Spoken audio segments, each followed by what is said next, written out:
and welcome to another Kirikiriroa Explorers Adventure Online. Ko Camilla Toku Ingoa, my name is Camilla, and this week we're celebrating World Blood Donor Day. Now I'm a little bit sad because I had been planning this adventure for a year. We were going to go to our local blood donation centre and have a visit, talk to some people and see what it's all about firsthand. That's not going to happen this week. But we have managed to connect with a number of people in our community that can help walk us through the whole thing. We will be talking to someone who has donated blood, someone who has worked with blood donation, and someone who has been the recipient of blood transfusions.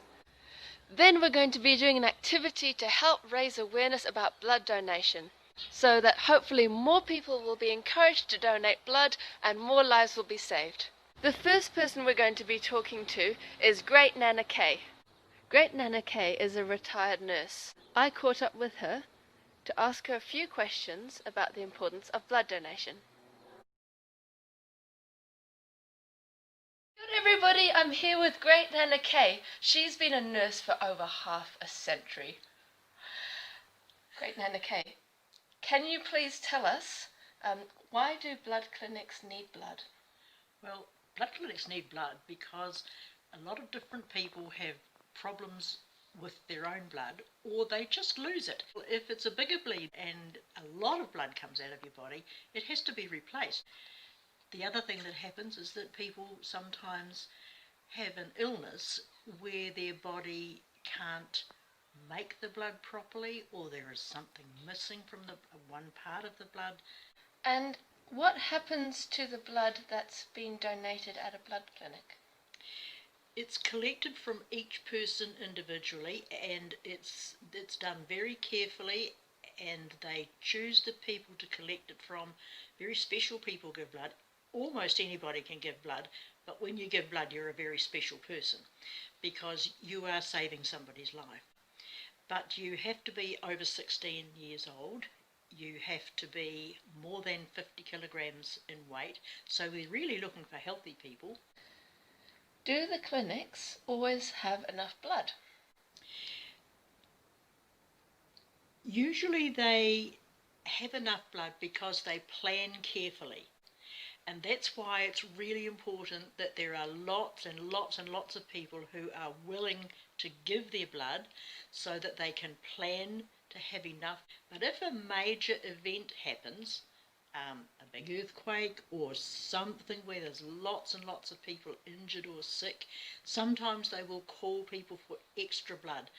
So all blood donations save somebody. It's really important. They either save their life, or they prolong their life, or they save their quality of life. And that is really, really important. It's a very special thing to do. So, if we're not able to give blood or not able to give blood yet, is there something we can do to help support this cause? I think the most important thing to do is to know about it and perhaps to talk about it. Ask other people, have you ever given blood? Have you ever thought about giving blood? Do you know how important it is to give blood? Saving somebody's life is a pretty exciting thing to do. And if you can donate some blood, or if you can encourage somebody else to donate some blood, you'll save somebody's life. Thank you so much for your time, Great Nana Kay. You're very welcome. The second person we're going to be talking to today is none other than Damien. He is one of our Kirikiriroa Explorers Adventure whānau. He has donated blood in the past, and we caught up to have a few questions answered. Whoops! We didn't get a chance to interview him in time for making this video, but here's a picture of him. You can ask him all about it when you see him next.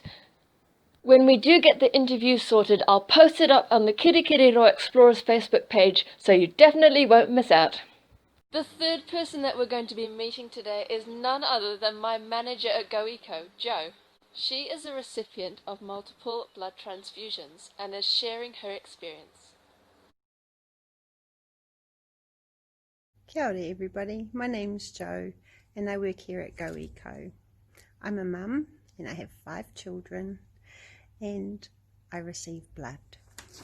I'm really grateful that some people can give blood so that people like me can receive it. My first blood transfusion was in 1987. People receive blood transfusions all of the time and for lots of reasons, but most commonly and usually because they need to replace some blood. I'm really grateful that some people choose to donate blood. It's awesome and it really does save lives. So now that we've met everybody, what can we do? As lots of Kirikiriroa explorers are under the age of 18, kids, you won't be allowed to donate blood yet. But maybe you'll choose to do so when you're an adult. I looked into what we can do if we're not able to donate blood but still want to support the kaupapa. And we've got an activity plan now. What you'll need is a large piece of paper, some colouring pens or pencils, and your creativity. In this activity, we're going to be making posters to encourage people that can to donate blood, and we are going to be hanging them up in local community centres. If you aren't sure where your local community centre is, just send me a message and I'll find out for you. You might also know where another community notice board is. For example, some supermarkets have them, you might have one in your church or another group that you go to. Some workplaces even encourage their staff and employees to donate blood and will support them through that process.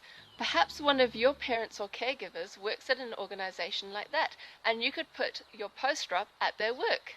Here's what you'll need to put on your poster. You'll want to have something that lets people know what your poster is about. I've chosen to write "Give Blood Saves Lives" because that's one of the slogans of the blood clinic. I've also put a bright picture of someone who's donating blood, and I've dressed them up as a superhero because, well, that's what they are really. The other thing I put on my poster is a way for people to know how to get in touch. I put the phone number, but you could also put the address of our local Hamilton Blood Clinic or other contact details that you find on the internet. If you aren't sure where to put up your poster, don't worry, save it until we meet in person and we'll find a great place to hang it together. Can't wait to see you soon. Ka kite!